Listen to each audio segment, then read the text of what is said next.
This is something that there's been guys that have been mobile deer hunting in northern Wisconsin with a bucket carried into the woods and just sitting on a stump. Like, at its core, that is mobile hunting, and I think that's just stemmed into more technology and more advancements, which is what we have here today and what we're going to kind of talk about.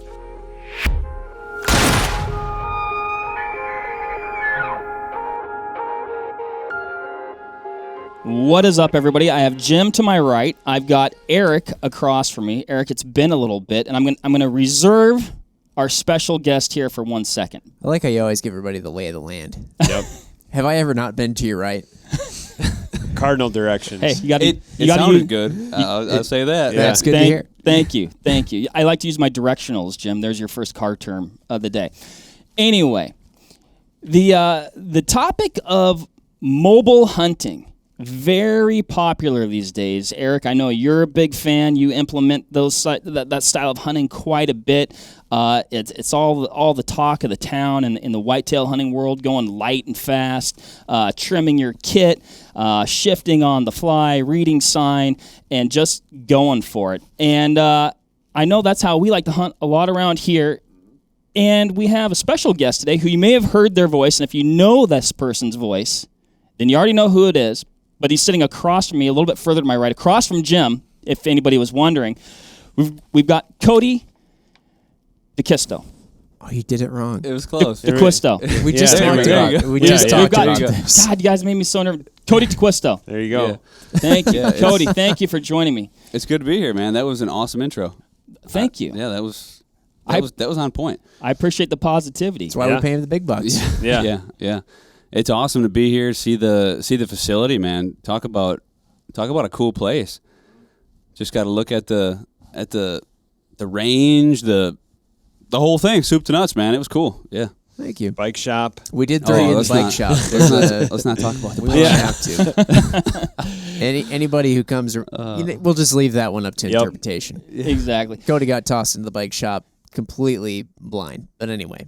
I'm glad we're finally recording, because we were talking earlier. We probably should have just been recording this visit for like 4 hours, because I think we would have recorded like 19 different podcasts with all the ground we covered and really cool topics, talking about mobile hunting and everything else under the sun. But I think we're finally getting to it here. Super pumped. So, but before we get too deep into this thing, Cody, why don't you talk a little bit about yourself, which I'm sure you probably love doing, but. Talk a little bit about yourself, your family history. I mean, you have a storied history in the whitetail space with Lone Wolf and Lone Wolf Custom Gear and XOP, and just your family history and really just kind of like and I guess an iconic family name for lack of a better word, and tons of experience too. So I mean, definitely in my opinion, one of the most respected people in the space, and I know I definitely learn a lot every time I listen to you. So, I appreciate that. Yeah, I mean, really, I came up completely surrounded by whitetail. Like, it was just, for those who may not know, my old man founded the company Lone Wolf Portable Tree Stands. It was always a mom and pop business. They operated right out of the garage in the backyard. So from an early age on, I was subjected to, like, hunting was just, some families are football families. Some families do this. Like, this. Well, not that everybody hunted, but, like, that was what the old man did, and that was what I always looked up to. And it was like, okay, well, yeah, I mean, it's about hunting. And, the original design and invention of those stands that he made so many years ago were, for, I guess, lack of, identifying any differently, is like there wasn't something in the marketplace that was providing him, there wasn't the proper tool for him to hunt how he wanted to hunt, and that was being portable. So thus birthed Lone Wolf Portable Tree Stands. And, for many, many years after that, Lone Wolf was the benchmark in tree stands. He designed and patented the first cast aluminum stand, which was in the early 90s. He had the first climbing stick. So and this is all relative because this is what I started with. So you look at these recent trends into mobile hunting and people getting a little bit, crazier, more minimalistic, or just moving. It's it's all I've ever known. So from the start, that was the game. That was how you played it. That was how you were successful.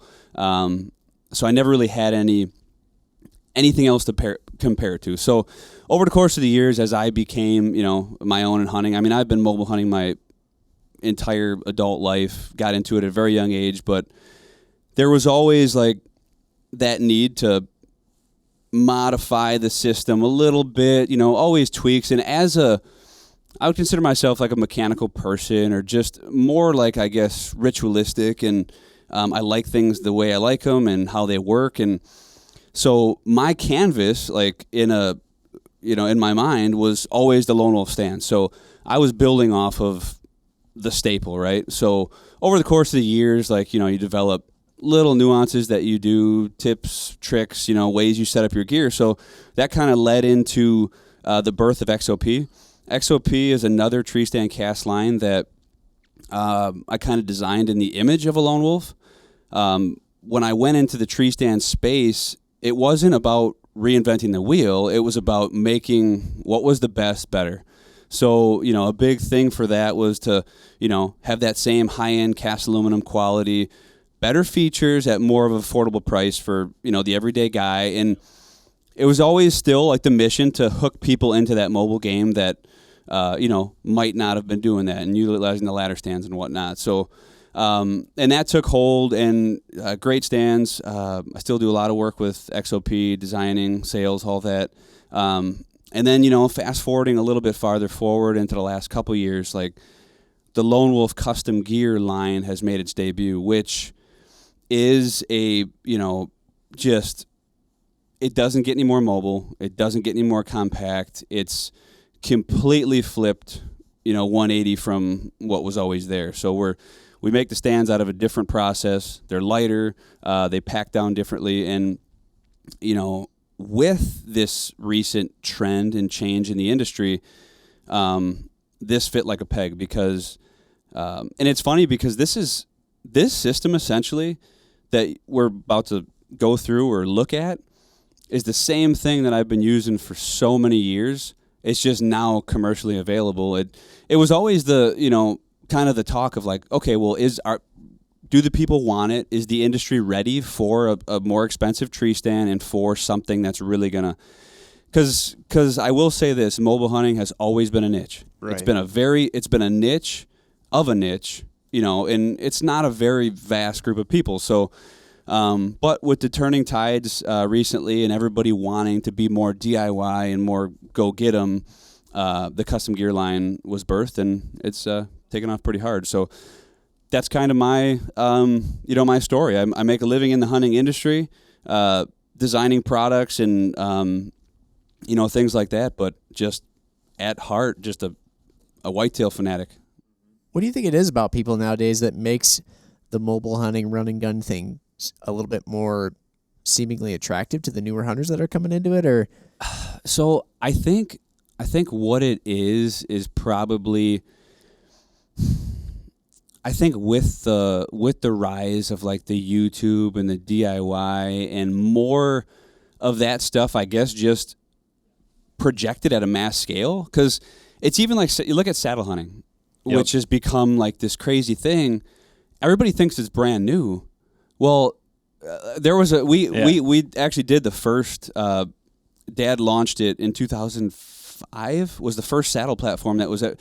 But back then, everybody looked at it like, "What is that thing? Like that is I don't know about that." And it was short lived in the Lone Wolf line because it was such a niche. But there was staffers, there was guys who were seasoned who were using it, who were killing deer, whatnot. And now we can go into a whole spiral down there on whether I think the saddle is the way or tree stand is the way. But but we won't touch on that right now. But I think it's just the increase of content and exposure that, like, I guess identifying these people who are being mobile and just getting it out there at a mass scale. It has to be it, because you can't argue its effectiveness. Like, there's so many people. I also think that the mobile style brought newcomers into the sport a little bit too, because I think when you think tree stand hunting, you have this connotation of like an overweight, sloppy Midwesterner guy who's pounding a 6-pack of beer and just walks out to his. Yep. At least that's what I've gotten for so many years, like over the course of trade shows, meeting people in industry and out, like, oh, you're a hunter, like, oh, you tree stand hunt, like. To whereas like you say like, oh yeah, I hunt elk out west, and then it's like, oh, okay, he's a hunter, like he's an actual hunter, like, oh, he must be in shape or he must be right. To whereas like, oh yeah, I live in Wisconsin and I hunt deer, you just kind of develop, there's that connotation there. So I think it's just exposure, and it intrigues people. Yeah, you're not quite fitting that stereotype, Cody. Yeah. No, I think too, like you hit on the amount of content out right now. It's really focused on the DIY public land thing. Yep. is super hot. Getting lighter, faster. I think that is more attractive right now, and it's just picking up a lot of steam. But it's nothing that is brand new. Like this is something that there's been guys that have been mobile deer hunting in northern Wisconsin with a bucket carried into the woods and just sitting on a stump. Like, at its core, that is mobile hunting, and I think that's just stemmed into more technology and more advancements, which is what we have here today and what we're going to kind of talk about.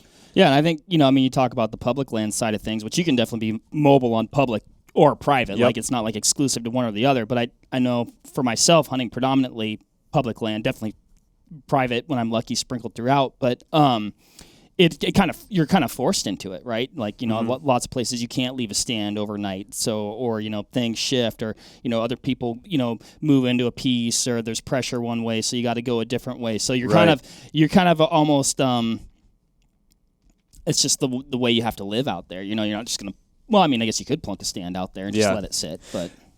And Cody, I think one story that you can almost share that I think dovetails into this is you mentioned an Illinois buck a couple of years ago that shot on a piece that was getting hunted pretty heavily by a lot of folks. You came up, and on the first day, you ended up kind of sneaking in around those guys and shot that thing on the first day.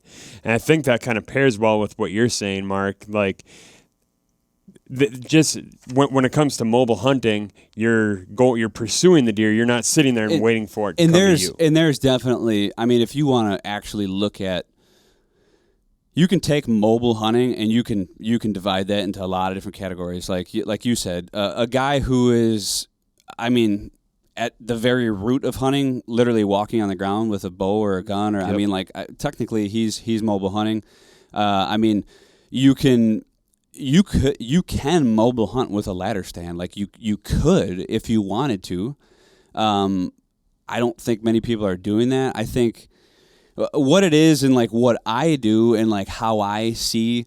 So I'm just obsessed with the chase of an animal, the actual hunt, right? So, and with that being said, like the things that break that up and make that is, okay, here's a piece of ground, no matter what piece of ground it is. Yep. I don't care if we're hunting in the back of the Vortex place and that little hedgerow, or if it's a 2,000 acre piece of public ground, or if it's a private farm. Like, the objective to me and what I want to do, like the passion that lies within me is like, okay, I want to figure this piece of ground out, figure out how these animals are using it, and make my move, beat them in their territory, and be successful at hunting an animal down. Like I don't know, I mean, we can have this whole conversation too, like whether that's needed, like is it wrong to hunt, is it whatever, but I think it's within us all at a certain level, but that's where my passion comes into play, and to do that,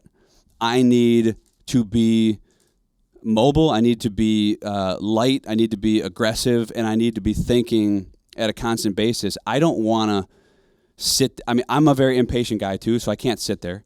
I mean, I'm not a sit and wait type of person. But with that being said, and you can argue throughout the years that I've been doing this, a long time, I still, and you can argue, oh, you work for a tree stand company, you design tree stands.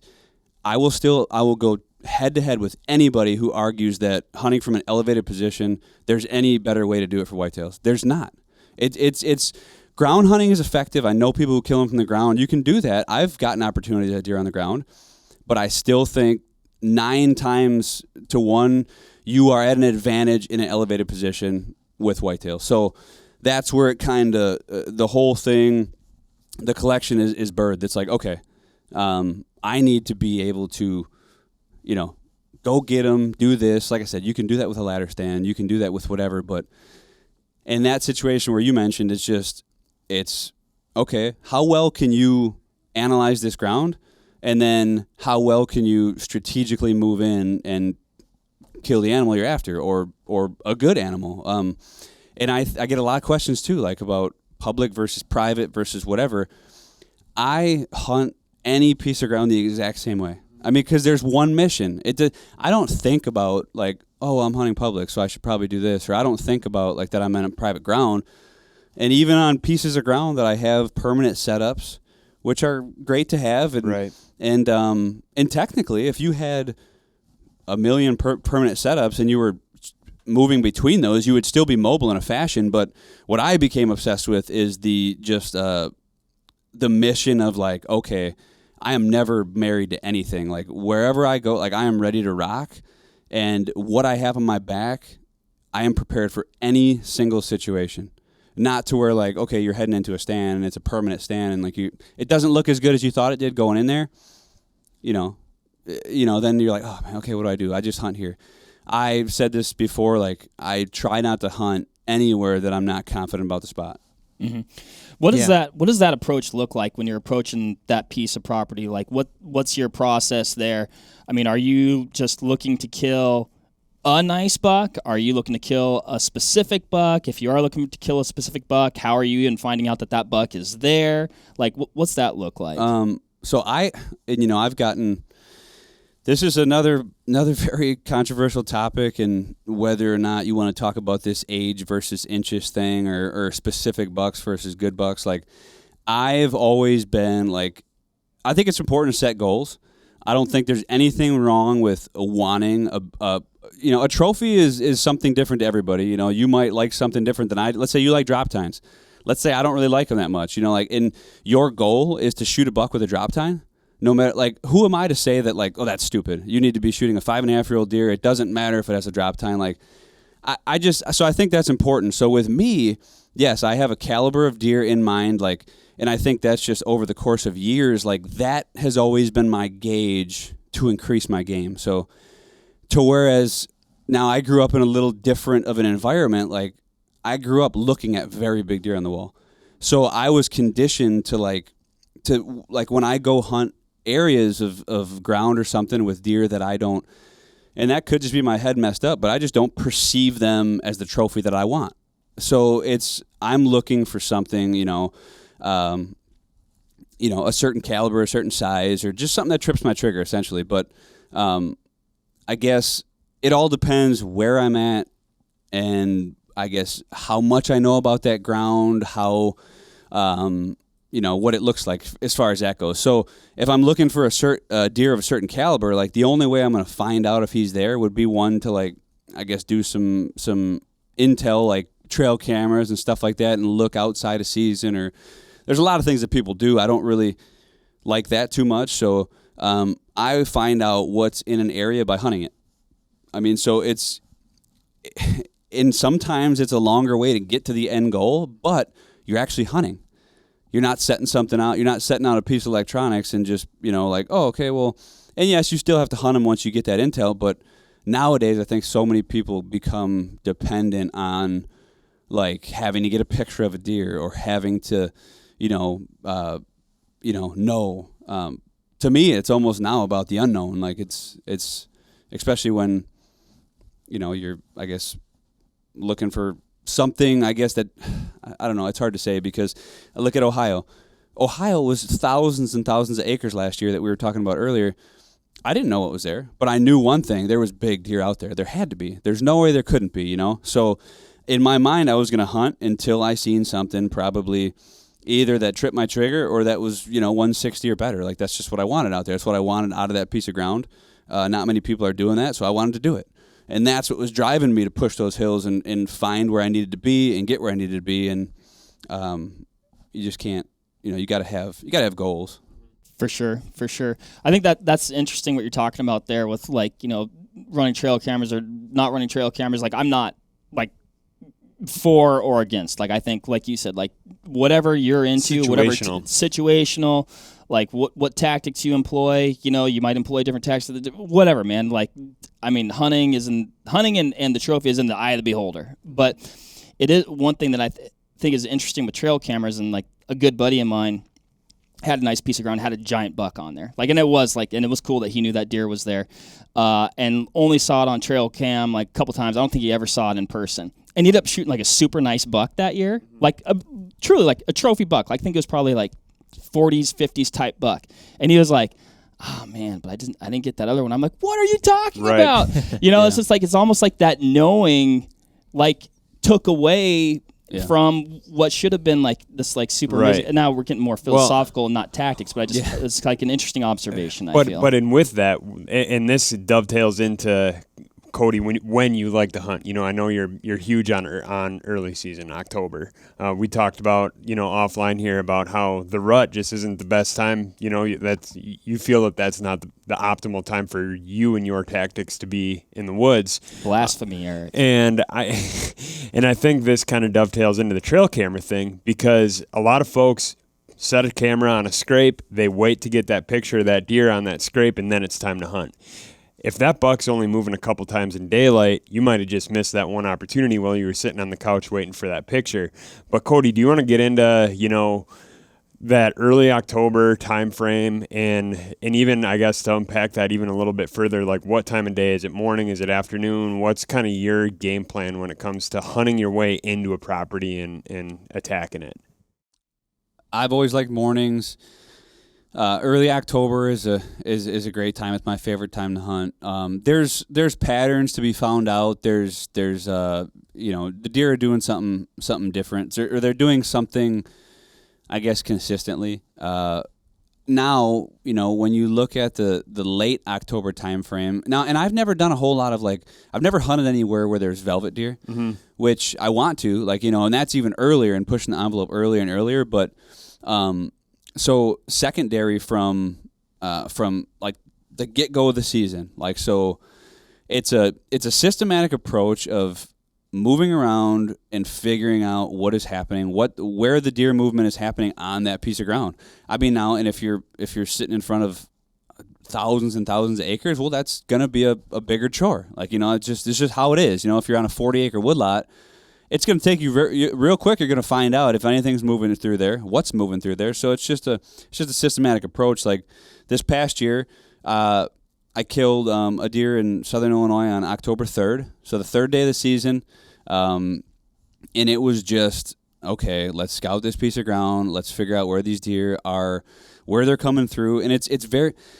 This is where I kind of I go back. If you really break it down. It's really very simple. It just takes, I guess, the effort to do it. It's like you have to figure out what the deer are doing at that particular time. That's why I don't like looking at properties in July. I don't like. I mean, even shed hunting. So many guys on social media and stuff are like they're planning next year off of where they find these sheds, and that has absolutely nothing to do. I mean. Maybe you'd get lucky, and like if this deer was like such a homebody, or if you got feeders out on your property, like and I mean that's a whole different story. But we're talking about just a piece of ground, nothing done with, whatever, private, public, but you're just looking at what the deer are doing, or people who don't find sheds or whatever. Well, if you're not finding sheds, it's probably because the deer were not wintering on your property because it didn't have what they wanted at that time, so they're somewhere else. Like it's not that. You just have no deer in that area. And just because you picked up a shed out in the field doesn't mean you're going to be able to go there in October and kill that buck. Right. So it's all relative to the time of the year. Food sources change. Their cravings, their desires change.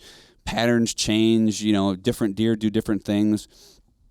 People get caught up in trying to generalize deer when really what they need to do is just look at it on a case-by-case basis, change with the tides, like, just because you killed a buck on this ridge last year does not mean you will kill a buck on that ridge next year. I mean, it's just so I kind of just have a very simple approach of a process of elimination on areas of ground. I think it's important to look at segments of ground instead of looking at it's like a to-do list, right? If you got and I fall victim to this a lot, but let's say you got 70 things on your to-do list. Like, the last thing you want to do is look at them as 70 things. You're like, oh, like that's a lot of things I got to do. Yep. When you look at, when you take in the concept of like, all right, let's do one first. Let's do number one, then number two, then things start to get done then versus trying to tackle everything at once. What do you prioritize those things then? What's number one? Yeah. So like right away, I'm going to look at food source. I'm going to look at water if it's hot. So like even very simple, like people overlook water, I think. Like these deer got to drink, they're eating. The deer are eating somewhere. I mean, you got to find out where that is, or travel routes. I mean, but nothing beats finding deer in general. Even if you have, so let's say you've never,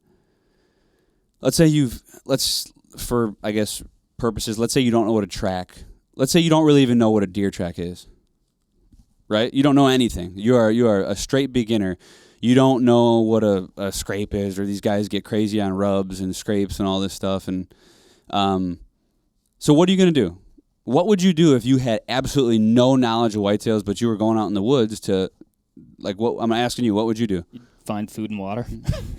Well, no. See, like, I'd probably just look for brown bodies. Exactly. Yeah. Okay. That's what you want to do. So, and that was on the head. So, or that's what I do. So, if you don't know anything about those deer, and a lot of people fool themselves in thinking that they're like these awesome scouters or whatever, you can't go wrong with finding the deer. Because if you find the deer and you see them with your eye, yep. Even if it's anything, like you're finding out where those deer are, that's a tactic in itself. Like, so instead of just looking at a map, because there's some whack jobs out there that'll literally claim that they can look at a map and tell you where all the deer are. Yeah. Because that's BS. Like, I mean, yeah, you might get lucky, but the only way you're really going to know is if you can go in there and read the sign, or you can go in there and see them. So that's always a great starting point, is finding out where those deer are, start to slip in and infiltrate those areas, because then you're going to see what type of deer they are, if they're does, if they're bucks, if there's something you want to shoot. So if you can't do anything else, just find the deer. And then once you find the deer, go in from there, you got to start to learn these things, though. Like, I mean, obviously tracks are, you see a beet trail coming out into a bean field and all the beans are freaking gnawed off. Like, you can surmise that a lot of deer are hitting this bean field. Early, they like those bean fields. If you wait a little too long and those beans start to turn, they'll completely abandon that field and they'll go somewhere else. So where are they going? I don't know. Maybe Johnny has a corn pile on illegally on the farm next door, or maybe you're in northern Wisconsin and they're traveling. You don't know, but you have to find out, right? So how are you going to find out? That trail went cold. You have to get down and move around and find where they're going now. Find the fresher sign. Find where they're eating. And that's where people they're like, oh, yeah, this bean field, this is where I have my stand. It's on this bean field. Like, there's deer out here. They come out here. Like, they get caught in that trap to where they're just sitting on that bean field. And, or they shot a deer last year on that bean field. So, like, oh, this is the spot. This is where I need to be. So many people are skeptical of looking around and just moving in general, because I think for so long they've been conditioned to think that, like, deer don't handle any sort of stress, which is bull. I'm gonna straight out say it. Like, deer will handle stress. I mean, even if and there's that argument where it's like, okay, well, these are pressured deer, these are unpressured deer. Okay. Either deer is going to if I go into a pressured area, and then, see, now, we can even back up, we can define pressure. Right. I mean, like, I get asked that a lot. Well, do you ever hunt any pressured deer? I'm like, okay, well, define a pressured deer. Like, I mean, like, what are you classifying as a pressured deer? Yeah. Like, and is it a deer that's constantly being badgered? Is it a deer that's been shot at 17 times, like, in the past 2 years? Like, I don't know. Like, tell me what a pressured deer is, and I'll tell you. Like, there's deer that are pressured that are extremely docile. Yeah. Some of the most docile, easy to kill deer are deer that are pressured all the time because they get used to pressure. So where are you drawing this line? So it's one of, or even like the big woods deer. Like, well, this is a big woods deer, so this is okay. Well, I don't know what that means, but so you're putting a classification of a whitetail as a big woods deer. What does that actually mean? Right. Is that, oh, well, it's never seen a person. Well, in that sense, I mean, is that a non-pressured deer at all? Should that deer be easy to kill? Right. If he doesn't know what a person is, go out there and toot on a grunt tube. Well, in theory. mean, it's one of those things where I don't think people there's so much bullshit out there, right. and there's so many. Oh, well, yeah, this is a big woods buck. This is a pressured buck. This is a public land buck. This is a private land buck. Like, yes, you can get granular with every single. They're all whitetail. You should hunt them all the same. Find out what they're doing and kill them. Like that's what it's about. It's not about like, oh, well, I'm hunting a big woods buck, so I got to go about it with a big woods strategy. I mean, if you're climbing up a mountain to hunt a buck who's eating acorns versus if you're walking out the backyard to hunt a buck who's eating acorns, would you not do it the same way? I don't know. I'll probably get ridiculed for that too because people. I don't think I do it the same way, or I would do it the same way now. After Cody yelled at me. Well, yeah. I just look at it. I think people tend to, and I can see this because I do it in every other facet of my life. I'm an overthinker, right? I'm always thinking of it as a chess game, right? I'm like thinking, okay, well, this, like 8 steps ahead, which I think is a benefit and a detriment to me at the same time. But I try and keep whitetail as simple as possible. Like the simpler, the better. Just like even like these tree stand designs and anything it's always better to gravitate on the simple side of things. Look at things on a simple perspective, and for one, you're not going to overwhelm yourself. For two, it isn't as complicated as you think it is. Mm-hmm. It's funny you brought up like you asked the question. You know, if you'd never hunted deer before, you didn't even know what deer tracks or rub looked like, what would you do? Getting into the mind of somebody who is a complete beginner. And that phrase gets tossed around all the time, that beginner's luck phrase. And everybody's always kind of like, oh, yeah, it's complete BS. You know, you went out there, you happened to just kind of like do whatever somebody told you. You did it just right. It's like, well, actually, there's a lot to beginner's luck. Beginner's luck really isn't luck at all. It's actually the fact that, like, you know, you took somebody out to shoot at 1,000 yards, and you said the idea is to dial what you need to dial, put the reticle on the target, and pull the trigger without messing up the reticle. Yep. Oh, you missed by a little bit? Look, you have a ruler right in front of your face. Use that to measure how much you missed by and make the correction and shoot again. You know, and it's like, oh, okay, and then that person hits a target at 1,000 yards. They feel all great. Well, next thing you know, then they go into all the forums, and it's like, well, did you think about spin drift and ballistic jump and when your bullet's going transonic, and did you run it through? Were you using radar or Doppler or a chrono? Like, did you, what muzzle velocity? You're like, no, I just didn't overthink it. Yeah, I just did it. And so that happens so often. Right. In all things. It's very interesting to hear that on a shooting perspective, too, because it's the same thing. Yeah. And it's just, honestly, it's the same thing with arrows and your bow, and like guys get so caught. All right, like we can all agree we're trying to you know, we're harvesting a whitetail deer, right? Guys get so ingrained in if their arrow's not the right spine and it's not the right weight forward and they don't have the right kinetic energy and it's not this many grains, and you're gonna laugh, but I get one of the most frequent questions I get at the show is, what's your arrow setup look like? Or what is your arrow setup? Yep. And I tell them, I have no idea. And I'm not bullshitting you. I've never, ever got into, I don't know how much my arrow weighs. I know this. I know that my broadheads are 100 grain. Yep. That's it. I mean, it's so, and people laugh, but then if you look at it on a simplicity standpoint, like I said, I'm at the root of it, I'm a hunter, man. Like, just, you could give me any bow. You could give me any, like, it wouldn't really matter. Like, you know, on a grand scheme of things, like, I'm more about even too, like, I don't ever shoot my bow. I really don't. Like, I mean, I probably should shoot more, but I shoot it just enough to, like, know it's on at 20 yards, and that's all I have to do. And people, I've been told so many times, you shoot, your arrow's way too light. It's way too light. And I've even fell into the trap of like, oh, they're right. My arrow's too light. Like all these guys, like somebody looks at my arrow and they're like, yep, this is X grains. Like, dude, you need to be shooting this. And I think to myself, I'm like, am I doing it wrong? Like, maybe I should be shooting. And then I rewind a little bit and I'm like, I've killed a lot of deer with this light arrow. Why is it wrong? like right. This arrow sails through every deer I ever shoot with it. Like, then I think, do I need to change it? Like, and that's a textbook, I think, example of these people who think too far into it. Like, you can kill these deer. I've shot a deer with a field tip. because I didn't, like, my broadhead was messed up. I seen that it was bent because I just reused the broadheads. Like, I'm shooting iron will now, and I shot both the deer with the same broadhead. I was going for a third one with that same head. I don't care if it's dull. Right. I don't care if it... Dude, that's another thing. These guys, some of these guys are like sharpening their broadhead and like, it's got to shave my arm hair. It's got to shave my arm. I'm like, dude, really? Yeah. Does it really have to shave your arm hair? I mean, and if you guys are like that, I'm sorry, but I'm just like, I'm over here getting real nervous because I know Mark's blood is boiling. Well, I think that might Eric's be the one that got his something. FOC feelings hurt. Yep. Mark won't even let anybody breathe on his arrows. Well, So here's the that thing. is very true. But is it something that, like, and now I have quirks like that of my own too. Like my tree stand, right? When I set up my tree stand, the straps cannot be turned.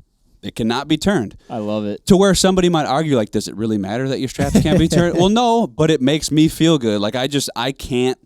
So, and if you got an arrow addiction like that, yep. But I do think that is complicating the overall process of, like, these guys have this feeling in their head that they can't kill a deer if the arrow's not 600 grains and they don't have X amount of FOC. Yeah. When realistically, it's not the case. Just like, I guess, in the shooting terms, like sometimes it's just, let's think about it at the simplest point there is, and that's where my setup comes into play.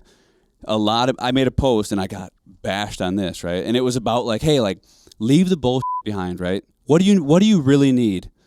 You need a knife, you need your tag, and I mean, like, what really else is there that like, really at the base of things, like, if you're going out to hunt and you're not on some Alaskan excursion, you're not staying overnight, you're going out to hunt. Why do you have a book bag that is twice as big as my kids, for school, like, and you're going out for 3 hours. Like, what do you got in there? Right. You got lunch, you got beverages, or you hosting a cocktail now party? Mark's feelings are hurt. Mark. but Cody, I want to open your eyes here, Mark. We talked about that in the main room, and I seen him. He was like, oh my God, like, what? Well, it's because there's lots of important things in that bag, Cody. There's a lot of important things. You never know when you're going to need another bow. Or another puffy you're gonna need jacket. another set of arrows. Yeah. With Mark, it's oh yeah, I got an extra Dude, one of those. I'm telling you, Mark, it will be. Set me free, Cody. Dude, it will. I'm telling you, it will be like a weight off your shoulders, and you'll realize. And it's like a lot of these things that I preach that people don't. At first, they don't. Sometimes it takes years. Like, because we talked about the consumer shows, right? So I'll talk to people. I'll give them like a little tidbit, or like they'll ask me, "Hey, how do you move around so much, and how do you hunt so much?" I'm like, because I'm light and I don't carry anything. And then they hear that. And then, so you're going to try it? You're going to ditch your backpack? Oh, no, I need my backpack. So, right. Okay, all right. Yeah. Sometimes it takes years of people hearing that, and then finally I'll get them, like, come to the show, like, you know what, Cody, I'm putting the backpack down this year. What should I get? And I'm like, all right, man, this is what you need to get. A coat with some good pockets, like, like, and that right there, like, and they're like, wait, no, not a bag at all? I'm like, okay, buy yourself a little bag then. Right. But then they do it, when they finally make the leap and they do it, I see them the next year, and they're like, dude, it was night and day, man. I'm never going back. Look, I killed this buck. I moved 3 more times than I did last year. Yep. It's such a repeating story that I hear, and it's the same thing with the setup. It's the same thing with the hunting on the height. It just takes a while. Somebody said this to me a long time ago, and this just came out of left field I'm thinking about, right? So if I asked you, when you take a shower, what do you do? What's the first thing you do when you get in the shower? It may seem weird, but just roll with me, Mark. Turn the water on. No, the water's on. You get into the shower. What's the first thing you do? I sit there and daydream for like 5 minutes. Then usually I wash think my about hair. Whatever I'm going to need to do in the garage. That's what I was getting at. First thing you do, first order of business is you wash your hair. If I told you, start washing your hair last, how long do you think it would take you to get comfortable with doing that? Like, it would probably take a little. It'd be just weird. And you would F it up the first few Well, times. I mean, but it's one of those things where, not that knowing what I wash last, I would always be uncomfortable doing that. Well, not saying that that's going to better you in your shower habits, but I'm just saying it's a change of something you're used to, right? Right. It's hard for you not to wash your hair first. It's hard for people not to want to take 4 sticks to get 25 feet up. It's hard for people not to take the backpack when they've always had the backpack. If I asked you, Mark, how many... I wish we had your backpack here, because I'd ask you how much... It wouldn't fit on the table. I would ask you, what did you actually use out of that backpack the last 10 hunts, right? I bet it's probably a very small amount of what's in that backpack. Unfortunately, not the kill kit. Yeah. I like this podcast where Cody comes on and grills Mark with questions. This is a good. So I will say episode. I will say much of my backpack is empty space, but this is a question I was going to save for later, but I'll ask now since we're on the topic. It's because if I need to cut up a deer, I don't want to like go back out for that first load, or maybe I can get the whole deer. I know Eric, you hauled that was a massive bag of meat that you hauled out the other. Thank you, Mark. I mean, that was an impressive, nice work. Seriously, an impressive bag of meat. Strong like bull. But so that actually is why. So I I've got I got my kill kit, flashlight, some regular stuff, some snacks. I like a few snacks, and water. Mark, you like a lot of snacks. And so that water. doesn't seem like and a very kill much. and a It kill doesn't seem kit. like very much. It's a lot of empty space. Yeah. Which 2 flashlights. I carried back. You never know it by how much the truck is full of your How much stuff do you on have the in your way out. pockets? Well, I keep one headlamp in my backpack and one in my pocket, and then I got my bow rope, release, regular stuff. A couple snacks. Actually, I always like to keep a couple snacks in my pocket. Keep the snacks warm. Because it seems like I said, you never the get... incredible thing is the fact that Mark's explaining this very minimalist-ish sounding kit. Yeah, it's very and minimal. yet he can take up an entire 6.5 foot bed of a truck on the way out to this hunt. A lot of exaggerating. Yeah. Anyway. Well, it's a what I'm getting at is just it's a different way. And now I don't want to seem like one of those.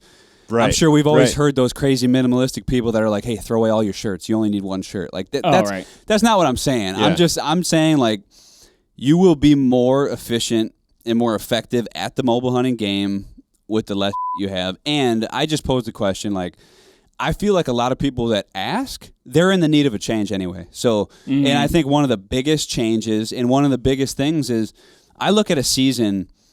I don't hunt a couple times. I look at a season as a 3 to 4 month endeavor, a grind, right?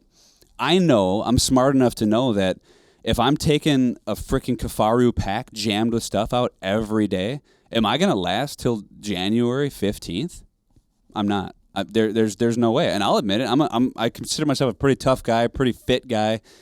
I also know that the minimalist approach keeps me humming, and it keeps me. It's like there's not much to worry about. It's like it's being effective for a purpose of longevity too, versus just I'm always like I'm a person that typically runs late too, or I'm hopping in, or I'm doing things last minute or whatever.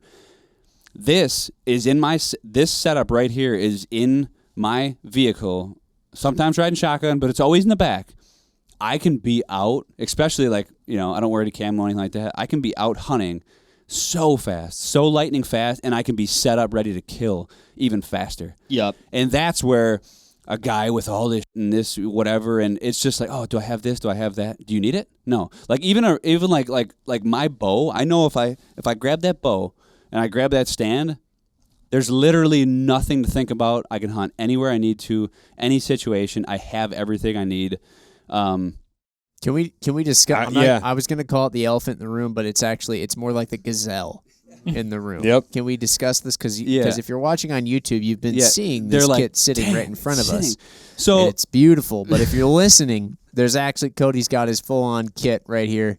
So this is my personal setup. All the little detailed mods that I do to like the stand and sticks. Now this is one of the 0.5s, the D'Acquisto series 0.5 stands. So this stand right here is 5.5 pounds alone.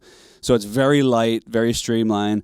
As you can see, it has the frame pack feature. So this is actually something newer that I've adapted for this year is the bino harness. And this is I don't know which model this is here, guys, but it's a UHD with UHD binocular harness. So this is the UHD harness, right? So now this I've been wearing on my person, but this has everything that I take into the timber with me right here. This is it. This is all. Oh, you fit it all right in the bino case. This is it. Yep. So this is my utility station.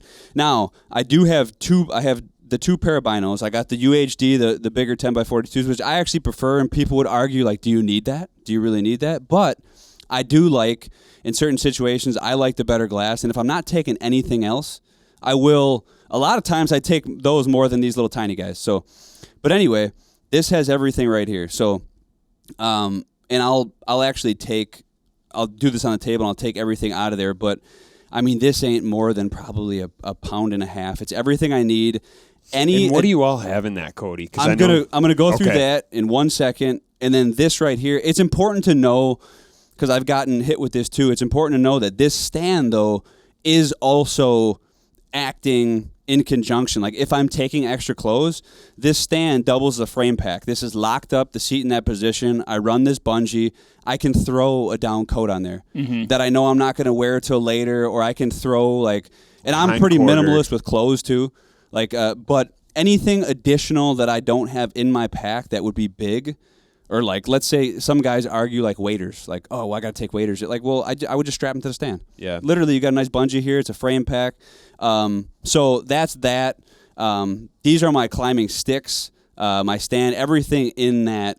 So that does help in a transport aspect. Yeah, your sticks just kind of integrate right into the stand there, huh? Yep. Yeah, the sticks actually, they lock right into the stand with rubber grommets. There's these, they also have, this is a J-hook attachment. So this right here, I mean, your stick is never going to go anywhere. It's actually designed so now I have some tape on these, but it cinches your stick down to your stand. You could drop this off a mountain and go pick it up, and it would never go anywhere. So this is that the tape on the hooks there. Is that like a little pro tip thing? Do you do that so you don't get the clanky metal sound? Yeah. So one another? I have a thing with tape. I do like. I've seen tape on a lot of things here, and I'm realizing that it could help mitigate some sound. So one crucial thing, yes, if you actually look at this, you'll see tape everywhere. And now what I typically do is I'll identify the contact points first and foremost. So, and if you haven't seen it, and this is sort of like a product plug, but we have this Silent Touch tape that's pretty sick. It's super thin. It's like a rubberized, grippy tape. It sticks to anything. It's awesome for silencing. I mean, it's all over this. These buckles are coated in the Silent Touch tape. Yep. You can feel that. It's just this so right silent. Here. I actually have a lot of people who buy it for their ARs and their firearms and stuff just for the grips and stuff, and just. But anyway, so yes, tape on the contact points. So as you can see, where this stick is hitting this stand, I just have a little bit of tape right there. Yep. I have,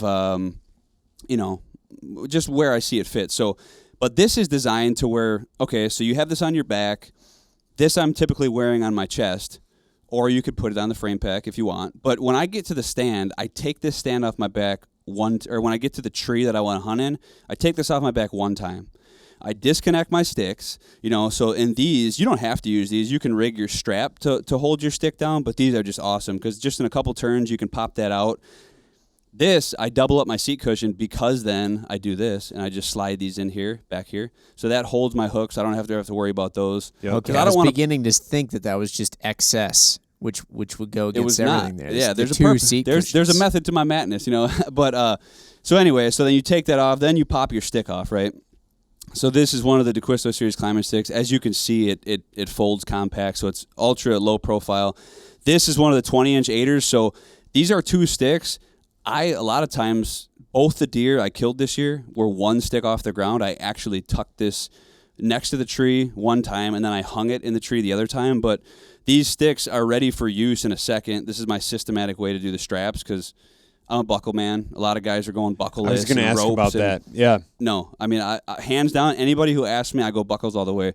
There's not a quicker way. There's not a more sturdy way, stable. And I think there's to a point, this DIY thing has gotten a little out of hand. I mean, there's a point where it becomes counterproductive. Some of these people, it's taken them so long to put a stick on the tree just to get rid of the 4 ounces that this buckle weighs. It's just, it's counterproductive. So anyway, you pop that. That's your 8er, right? So I run this. I'll just pop this open just so you guys can see how I do this. But so, yes, people would argue that's whatever. It doesn't take any time at all to do that. Yeah. So that right there. So now your stick is ready to set up to the tree. Now it's in its mounting position, right? I mean, with a buckle, you go around the tree, back to this loop, take the slack out and step on it. There's no fishing this, doing, you know. Right. It's just, it's way more efficient. And not to mention these are, but anyway, I get to the tree, I take these off one time, I put my first stick on the ground. This is actually now a sneak peek of a product that I've been designing, that I've been testing, that nobody knows about. You heard it here on the Vortex Nation podcast. You did. But this is going to solve a lot of people's ascending problem. Boom. Soundboard.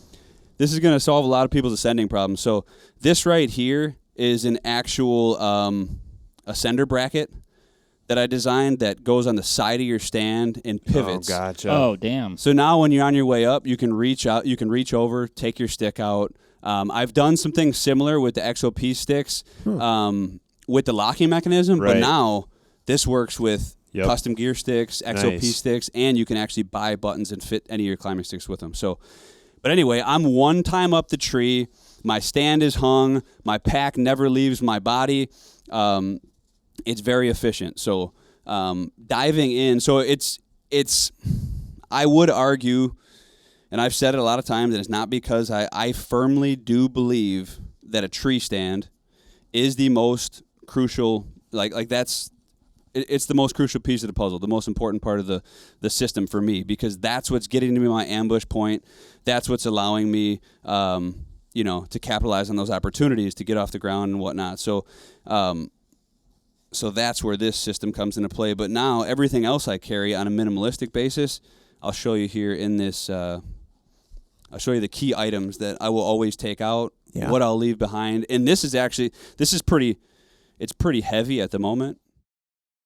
Oh, this bino harness pack here? Yeah, you'd think like, but that's you got the GoPro on it. My goodness. Oh no, I didn't mean heavy as far as that goes. I mean, it's still light, but so looking at this, right? So I would have to say, should I just take everything out and put it on the table? Definitely. why not? So all right, so these are some key components. You gotta have a buff. Yep. You got. I mean, that if you don't have that, Can't get in the gas station. Yeah. So exactly. So I'll For the start snacks out, that I put in my backpack, Jim. I just dated this podcast. and like I said, there are a couple things that I'll section off to, like, I put them in here for the sake of the podcast, but I would only take them if I was going like way out somewhere and I might not come back. Okay. So so this is like So you got a tent in there? yes. Nice. It's a lean-to. No. But all right, so I'll just bust all this stuff out. So, well, as you can see, first off, before I take it out, like, it's systematic. Like, I have my trim saw right here so I can use it when I'm climbing. I have my gut knife right there. I have everything. My camera, this little guy, like, I literally pop this off with a twist tie. I can wrap this around a limb. Like, this is how I've been filming this year. Anybody who's followed my story or anything like that or seen any of the kills was either filmed on this, or I have actually my cell phone that has a little lens on it or whatever. But so a set of binos, and those would either swap out to look at that. You don't see enough people running the 32 down I to love back that, HDs. yeah. I've got a set of 32 Viper HDs that I got back in the day. I missed out on the old 6x32, unfortunately. Gosh, that was a good bino. I feel like this is going to be like one of those clown bags where it just keeps coming out and you're like, damn, you had that much stuff in a bino harness? It is. Yeah. I'm already somewhat amazed. Yeah. This right here. This is the little, this is the snacks pouch, right? Yeah. Right? Nope. No snacks. Oh, Mark. Jeez, Louise. Mark sees now a critical flaw. Zip ties. That's an important thing. I love zip ties. So, you can never have too extra many of them. bad. You're seeing a lot of shit come out of this, aren't you? Yeah. I mean, here's what I love that I'm seeing, though, Jim. Bungee cords, tape, zip ties, and twisty ties. All Right. things. Cody's ready to rule the world. Cody's ready to Yeah, I don't know if you'd count work that. on but cars. so this is everything, right? Now, yeah, everything came aside. Well, these are important too because these have a use, and not just for my luscious locks. they have scrunchies there. they have a different. Got some of these little S hook Those things. are- I'll take these off too because technically that would be a thing that I carry, right? Those were hair ties, by the way. A buddy of mine that I rifle hunted with this year pulled his ammo out of his pocket that was being held together by two of his daughter's hair Nice. ties. I thought that was pretty funny. Yep. So that's that. That's okay. So that's everything emptied out of here. So I'll set this aside. Which this is awesome too. And before I get into the gear, I've never used a bino harness before. Right. I really liked it. Like, it's just different. I always wrapped a tree stand belt and just rigged a little low profile sling, and I always had it here, just had them there. And if I was like, so in some pictures, like, if I'm not running this on my chest, I'll always have these on across my chest. But what these are for and how I rig this up is I also set it up to where when I get to the tree, I shouldn't have took those off yet. When I get to the tree, if I want to, what I'll actually do is when all this shit is in there, sorry for the, I got snagged. Uh-oh. All right. I gotta give a little, I guess I gotta show you what I'm talking about because this might get lost in translation, but. Demo time. But this is actually a pretty cool little thing that you can do if you want. When your stand is in the... Let me just get this stick off. It's the off cameras and the headsets. Sometimes it just make you do goofy I mean, things. it's funny, though, but it's like...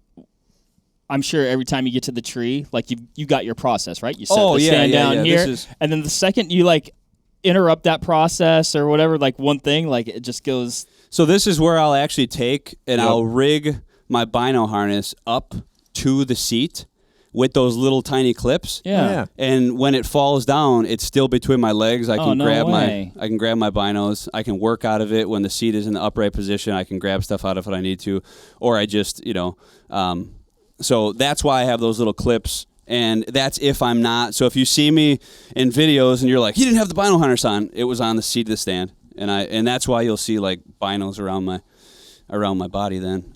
But so with that being said, so we'll get rid of this, but all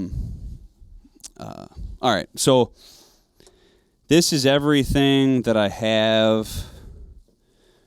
The two things, or the one thing that I wouldn't have. This is actually, I mean, I added this year. I usually don't take this, and that's what I have some ties on my bow. Mm-hmm. And with the bow holder on the stand, like I Gotcha. I don't think this has ever been used, actually. I've probably never even seen a tree. But so this just like a screw-in. Yeah, this just a screw-in just in case I needed something, which I don't even know why it's in there. It's probably going to never be in there again. So, and this right here is something that I learned the hard way, like in those hills, like out all day, your phone searching for reception or something like that. If you're using your phone as a GPS device, I tossed this in there because my phone died on me one night and I was like 5 miles back in, and it was like a black night, and for a minute I was like, all right, I'm gonna have to crash here. So it's like a flashlight size battery pack. Yeah, it's just like a little charger, it'll just juice your phone up, like if your phone's gone. But like these would be this would be an item that I would only take. Like I don't take this. I don't have this in my pack every day. Right. The essentials I would say for sure are. Well, everything here. Your knife, tow rope, binos, tag. You need your tag. You got to be legal. Got a little Vortex cloth in there just in case it fits in there. So. Yep. This wind bottle. I'll go through every one of these too. A saw. Can you open that saw? I like that. Yes, I can. I haven't seen that saw before. It's just a cheap. I don't even know who makes it. Oh, really? But I got it covered. It's really small. Even the saw is wrapped in the tape. Yep, everything, man. And this has seen its share of abuse. Saw, this is just a battery for that camera in case I need it. And these are batteries for this badass black diamond headlamp. Anybody's looking to get a headlamp, black diamond. And I was a big person for years that no lights. I just didn't, I had really good night eyes, never needed lights or whatever until I got stuck out in the timber one time and it was really dark. So I was like, all right, we need a headlamp. And then, I was gutting a deer after hours once trying to use my phone, like just like after recovery, like just get yourself a headlamp. Like it's not that much or even a little handheld flashlight. I used to have one this big that I kept in my mouth. Just gets to be a pain in the ass. You ever see this one? You'd like that. They're tiny. Dude, yeah, that's pretty sweet. And then you could clip that on anything. You clip it right on the bill of your hat, hell yeah. And then it becomes a headlamp. Dude, that would be sick. I might have to look into those. And then I just got batteries for that, which those are 3 little batteries. Zip ties, I mean, mostly like zip ties and the hair ties are typically used to put the tag on the animal. Mm-hmm.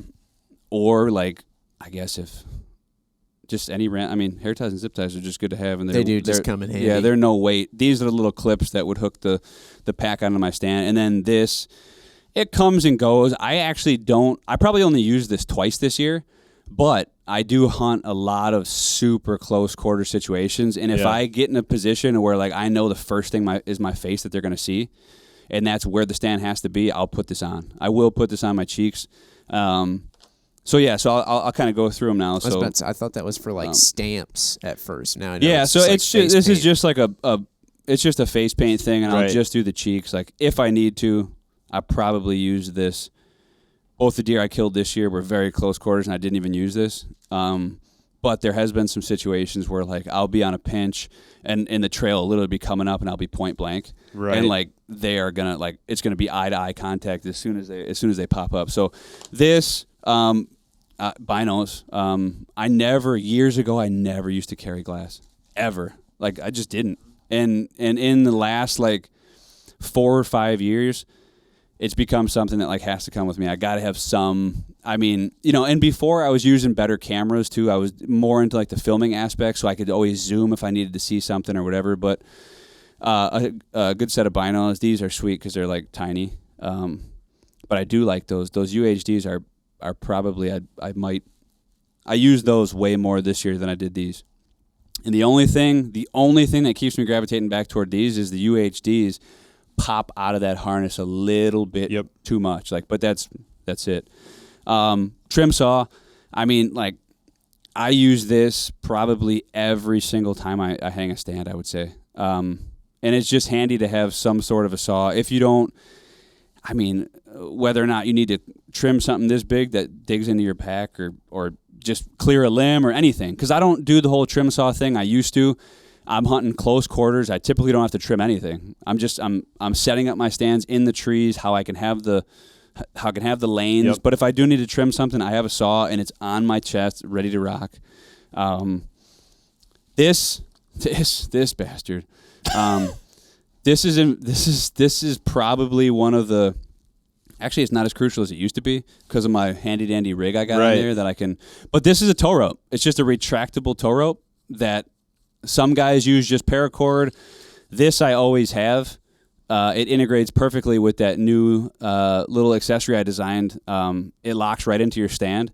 So when I get to the tree, it's one time up. It's I link my bow to this. And I have my stand on my back. I have the stick to my side. I have my pack on me. I'm up the tree one time. I never have to come back down. When I get up there and I get situated, I just pull my bow up, and that's it. So, and it never gets tangled. Never have to mess with it. A knife, a good knife like that. I think this is definitely one of the key items. This one is actually it's a knife by Iron Will makes it.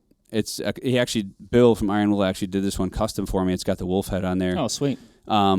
But it's a pretty knife. It's pretty sweet. Like before this one, he's now doing these fancy handles, but the one I had before was a standard pack knife with paracord on it.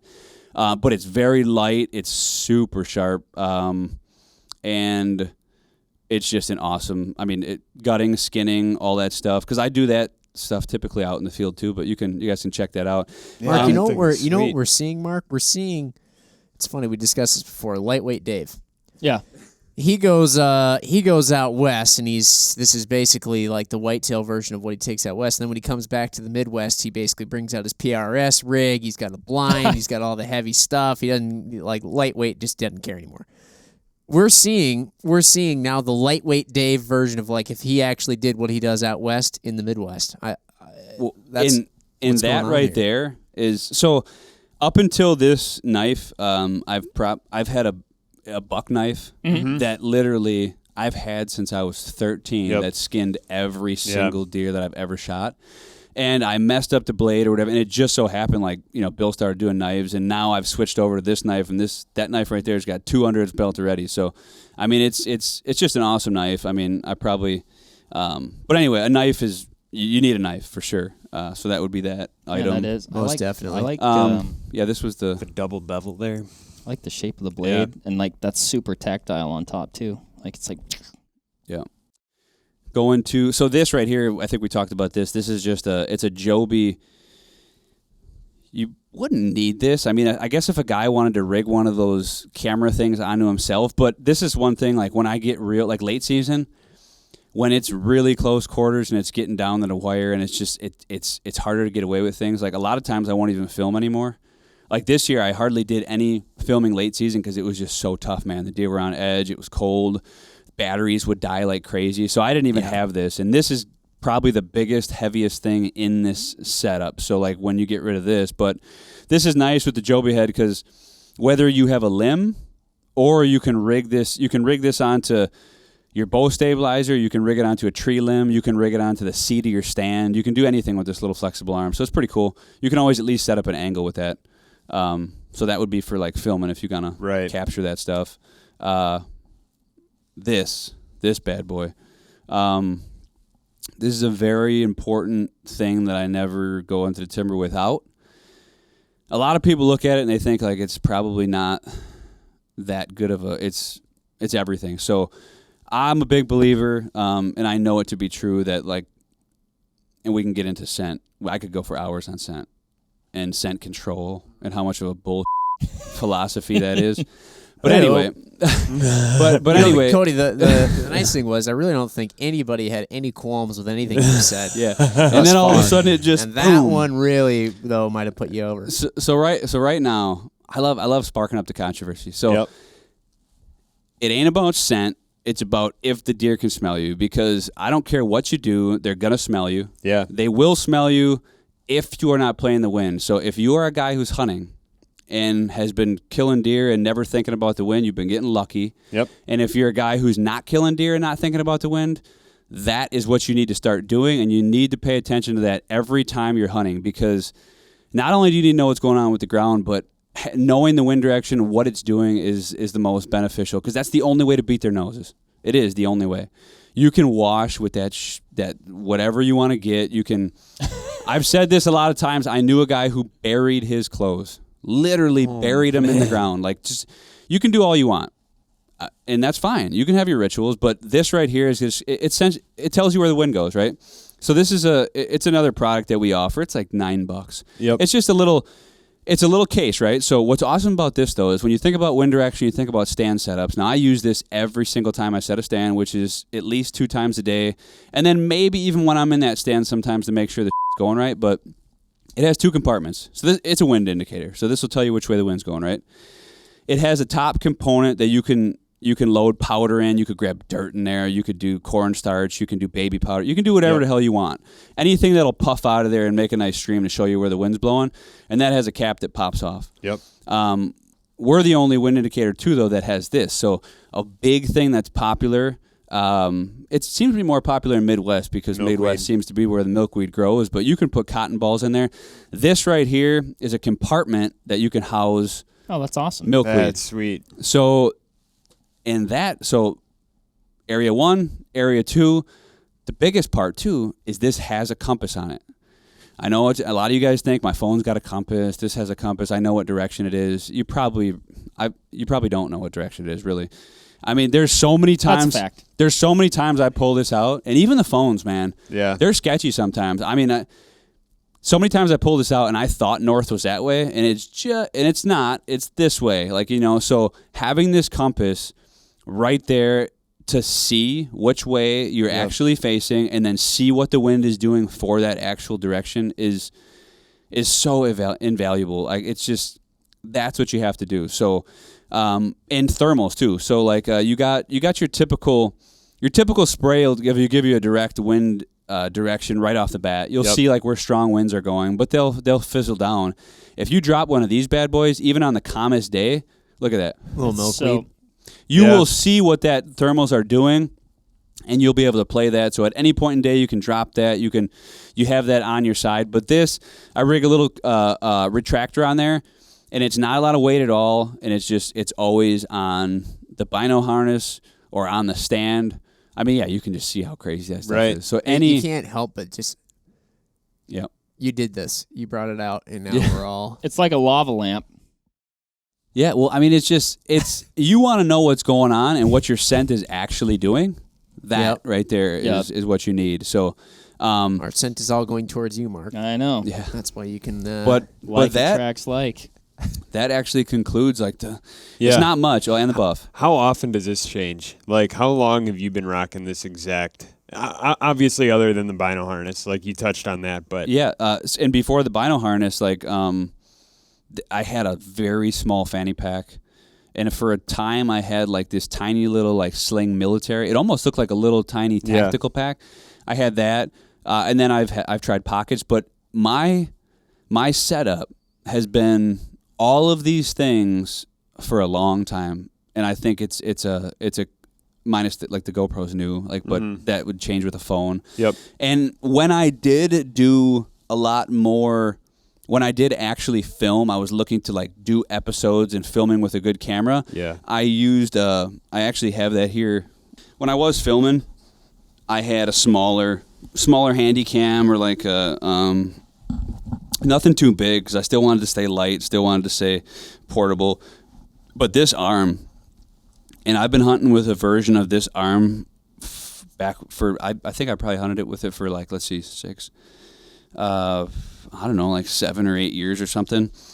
And we never came out with this. I mean, back in the day, it was Dad and I, we actually rigged up these camera arms like this that were very small, very lightweight. Now, they weren't cut out of the cool material to match the stand and stuff back then, but for a guy who's looking to take it, doing YouTube videos, going to the next step, and they look at this you got no filming gear in there. Well, this is a great opportunity, or it's a great addition that you can take. And this, I would strap, even when I took this, I would strap it right to the seat, or I would actually, there's rubber tie downs that have holes in them that you can get at Lowe's, and it's almost like a collar, right? So you can, and I would put those on the stand, and then you could literally lay this on the stand, take the other end, and pull it through the other side. Yep. I know what you're talking about. It's perfectly on the stand. You don't need to take a backpack, because for a while I tried the backpack thing, and I would put this in a backpack.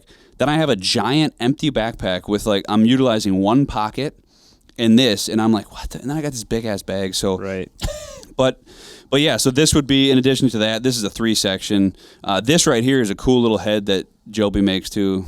I'm not a Joby guy either. I know there's been a lot of Joby stuff in here, but I mean, if you're just trying to get nowadays with the phones, dude, you can get some badass stuff with your phone. So you can do some cool pans and stuff. If a guy wants to be minimalistic with that, this is a little head. But you can also rig a full DSLR on there too.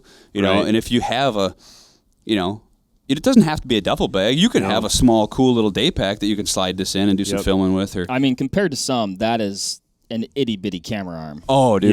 Yeah, absolutely. And even the bow too. We don't need to get into everything that you have on the bow, but I think, how often does the bow change? It sounds like you're not changing arrows. Your sight, you've been using that sight which for is forever. this? Did you say you shoot trad? No, and which is actually funny, because I did hunt with a longbow. I think it was. Everybody asked. They hear my literally everybody I talk to. They're like, "Oh, you got to be hunting traditional, right?" And because they hear about they see the super minimalist in super close quarters. Yeah. They're like, dude. And one of my buddies actually, one year, I had just killed a deer and I was going to a different state, and he was trying out the traditional bows, and he's like, dude, why don't you hunt with a recurve? He's like, you always shoot deer so close. He's like, you've never shot a deer over 20 yards. He's like, you need to be hunting with a recurve. And I'm like, that's a damn good question. I was like, why don't I hunt with a recurve? Yeah. And then I met up with him, and he was like, and I haven't shot a recurve since I was I don't even remember the time, but I was like, all right, let me see it, whatever. And I remember pulling it back, and I shoot sort of instinctive. We talked about that. Even with the compound, I don't aim. I don't have peep sights. I just have one kisser, one anchor, and I don't frickin' use any back tangent. I don't do nothing. I just let her fly. That's how I hunt. It's always. So I took a shot with this recurve, and I just drilled the bullseye. And I'm like, I took another shot and just drilled it. And he's like, "What? How are you doing that?" And this was at 15 yards or whatever. Yeah. And I stepped it back, and I was just hammering them in there. And I was just like, man, maybe I should hunt with this damn thing, So I actually went out with it. And this is a quick, funny story, but so literally that day I was like, all right, I just tossed my compound aside, and I'm like, can I borrow your bow? And he was like, yeah, whatever. He was done with his hunt. So I finished out the season, and there wasn't much time in the season left. It was maybe 2 weeks. But I finished out the season, and I'm like, I'm going to get one with the longbow. And I remember late season, it was getting really cold and frigid, and the biggest adaptation to the longbow was just knowing the parameters. And now I'd imagine it'd be different with a recurve, but I was just jazzed about the primitive aspect of it, and I don't need to worry about anything, man. It's a stick and a string, that's it. Right. Just whatever. Don't overthink it. It was lighter, it was cool, whatever. So But the biggest thing was in the elevated position in a tree stand, and I hunt a lot of cover. It was knowing the parameters of that long, like what I could do, where I could move it. Yeah.